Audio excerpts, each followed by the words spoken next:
बिस्मिल्लाहिर्रहमानिर्रहीम। अस्सलाम वालेकुम नाज़रीन, आप यूट्यूब चैनल देख रहे हैं, मैं इमरान खान हूँ। नाज़रीन, अब्बास अरागची रशिया में हैं और रूस से जो स्टेटमेंट दिए हैं ईरान के वज़ीर ख़ारजा ने, उनमें बहुत ज़्यादा कॉन्फिडेंस दिखाई दे रहा है। एक तो अरागची के मुताबिक मुज़ाकरात के नए दौर के लिए अमेरिका की जानिब से एक और दरख्वास्त मौसूल हुई है, यानी अमेरिका ये चाहता है कि दोबारा मुज़ाकरात के लिए बैठें।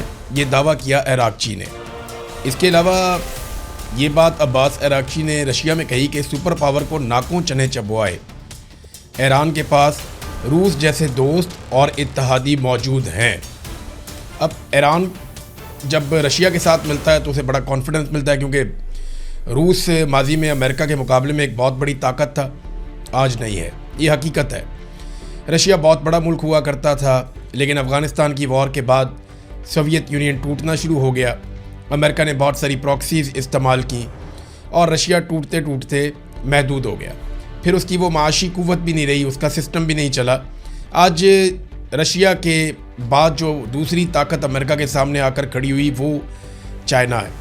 चाइना माशी तौर पे अमेरिका से काफ़ी मजबूत होता चला जा रहा है। फ़ौजी एतबार से चाइना आज तक टेस्ट नहीं हुआ, यानी कोई ऐसा बड़ा टेस्ट चाइना का नहीं हुआ जिससे वो साबित कर सके कि उसकी फ़ौज अमेरिका से बेहतर है। लेकिन चाइना के हथियारों ने दुनिया में अपना मुकाम बनाया। बहुत सारी जगहों पे चाइनीज़ हथियार ख़रीदे भी जाते हैं और वो आजमाए भी जाते हैं, और चाइना के हथियार आहिस्ता आहिस्ता दुनिया की मार्केट में अपना हिस्सा बना रहे हैं। अब तो ये अरागची का काफ़ी काबिल एतमाद किस्म के उनके स्टेटमेंट हैं, बड़ा भरोसा उनको हुआ अपनी ताकत के ऊपर, और रशिया ने काफ़ी बकअप किया है। जितना मजबूत स्टेटमेंट रशिया की गवर्नमेंट की जानिब से दिया गया अरागची के आने पर, ऐसा ज़बरदस्त मजबूत स्टेटमेंट किसी और ने नहीं दिया। पाकिस्तान जो है वो सालिसी की बदस्तूर कोशिशें कर रहा है।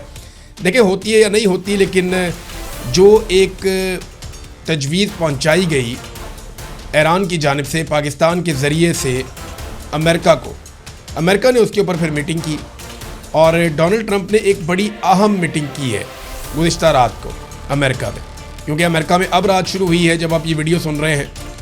तो जब पाकिस्तान में रात थी और अमेरिका में दिन था, तो अमेरिका में डोनाल्ड ट्रंप ने बड़ी अहम एक मीटिंग की है और उसमें गौर किया इन बातों पर जो तजावीज़ ईरान ने दी है।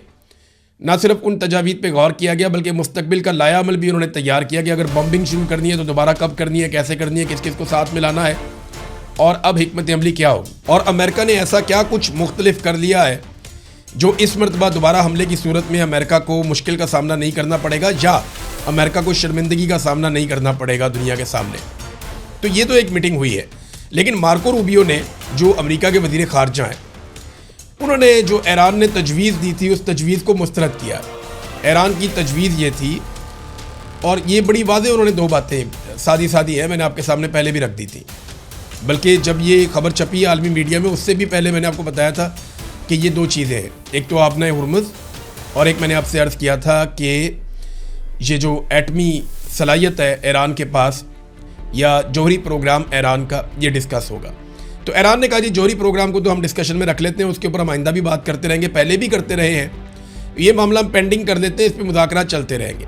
हम फौरी तौर पर एक मुआहिदा कर लेते हैं जिसमें हम आबना हुर्मुज़ को खोल देते हैं। और जो ईरान ने उसमें तजवीज़ दी थी वो ये दी थी कि एक मुआहिदा करते हैं अमेरिका और ईरान के बीच में आबना हुर्मुज़ को खोलने के हवाले से, और उस मुआहदे के मुताबिक अमेरिका नाकाबंदी ख़त्म कर देगा और ईरान आबना हुर्मुज़ को खोल देगा। लेकिन मार्को रूबियो ने कहा कि अमेरिका इन तजावीज़ को मुस्तरद करता है, क्योंकि ईरान ने सख्त शराइत के तहत आबना हुर्मुज़ की बंदिश खोलने का कहा, जो हमारे लिए काबिल कबूल नहीं है। ईरान का कहना यह है मार्को रूबियो के मुताबिक कि जहाज़ रानी सिर्फ उस सूरत में हो सकेगी, या आबना हुर्मुज़ में से जहाज़ सिर्फ उस सूरत में गुजरेंगे जब ईरान के साथ हम आहंगी की जाएगी या उनसे बाकायदा इजाज़त ली जाएगी। अगर कोई बग़ैर इजाज़त लिए या ईरान से कोऑर्डिनेशन किए बग़ैर यहाँ से गुजरेगा तो उसको या तो उड़ा दिया जाएगा या फिर उसके ऊपर जुर्माना आयद कर दिया जाएगा। ये मार्को रूबियो ने कहा जी हमें काबिल कबूल नहीं है। फिर मार्को रूबियो ने एक और स्टेटमेंट दिया। डोनाल्ड ट्रंप ने कहा था, आपको याद होगा, कि हमने ईरान के तकरीबन तमाम मिसाइल ख़त्म कर दिए और उनकी मिसाइल साइट्स तबाह कर दी।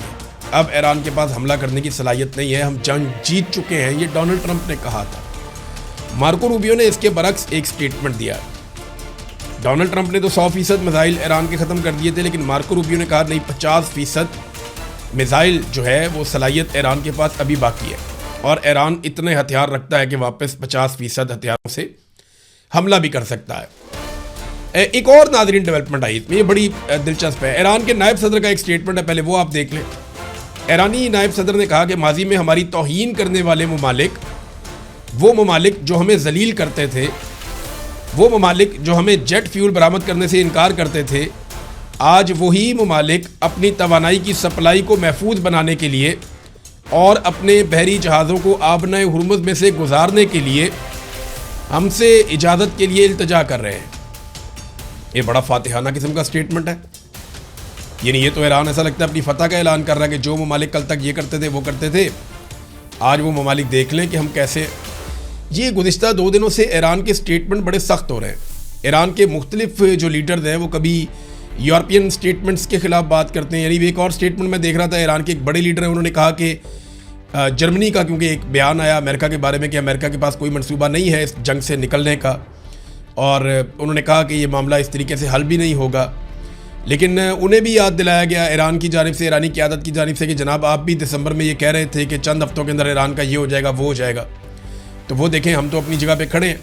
تو ایرانی اب سب کو جواب دے رہے ہیں، یورپی ممالک میں بھی کچھ کو جواب دے رہے ہیں، امریکہ کو بھی جواب دے رہے ہیں، اسرائیل کو بھی جواب دے رہے ہیں، اور جارحانہ بیانات دے رہے ہیں۔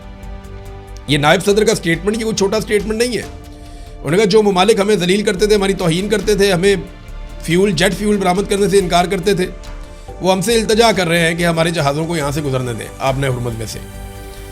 تو ایران کا رویہ رشیا جانے کے بعد میں نے کہا نا کافی انہیں کانفیڈنس آیا ہے۔ رشیا نے مجھے لگتا ہے کہ ایران کے ساتھ کافی ساری چیزیں طے کی ہیں۔ نیٹو کا سالانہ ایک سربراہی اجلاس ہوتا ہے ناظرین۔ یہ نیٹو کے جو ممالک ہیں یہ مغربی ممالک ہیں، زیادہ تر امریکہ کے سارے اتحادی ہیں، تو یہ نیٹو ممالک اکٹھے ہوتے ہیں، ان کا سالانہ ایک سربراہی اجلاس ہوتا ہے جس میں طے کرتے ہیں پورا سال کیا ہوا، اگلے سال کیا ہوگا، اور یہ اپنی حکمت عملی بناتے ہیں۔ اب نیٹو والے جو ہیں وہ اس روایت کو ختم کرنے پہ غور کر رہے ہیں کہ اب ہر سال اجلاس بلانے کی ضرورت نہ پڑے، اور سادہ جو اس کی وجہ بتائی جا رہی ہے انٹرنیشنل میڈیا میں، وجہ یہ بتائی جا رہی ہے کہ وہ ڈونلڈ ٹرمپ کو اوائڈ کرنا چاہتے ہیں کہ اگر ڈونلڈ ٹرمپ آئے گا نیٹو کی سربراہی اجلاس کے اندر، وہ کوئی نہ کوئی ایسی بات کرے گا، بڑی بدمزگی امریکہ کی اور مغربی ممالک کی پیدا ہو جائے گی، تو ٹرمپ کے ساتھ کشیدہ ملاقات سے بچنے کی کوشش ہے یہ، اور کچھ نہیں ہے۔ تو اس معاملے میں وہ کہتے ہیں جناب اس کو معاملے کو اگر مؤخر ہی کر دیا جائے تو اچھی بات ہے، نیٹو کا جو سربراہی اجلاس ہے وہ نہ ہو۔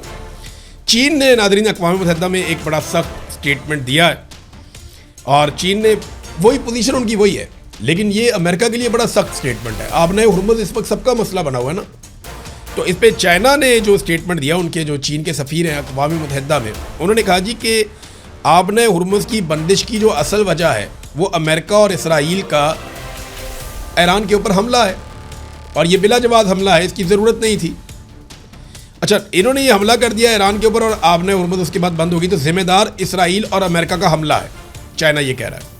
پھر وہ یہ کہتا ہے کہ اس مسئلے کا جامع اور مستقل حل کیا ہے، وہ صرف اور صرف جنگ بندی میں ہے کہ مستقل جنگ بندی ہو جائے تو یہ مسئلہ حل ہو جائے گا، ورنہ یہ مسئلہ حل نہیں ہوگا۔ تو ایک واقعہ کوئی خدا نہ خواستہ ایک چنگاری اور پھر یہ سارا ان کا کیا کرایا بھسم ہو جائے گا۔ اب تک لیے اتنے، اپنا خیال رکھیے گا، اپنے چینل کا بھی۔ اللہ حافظ۔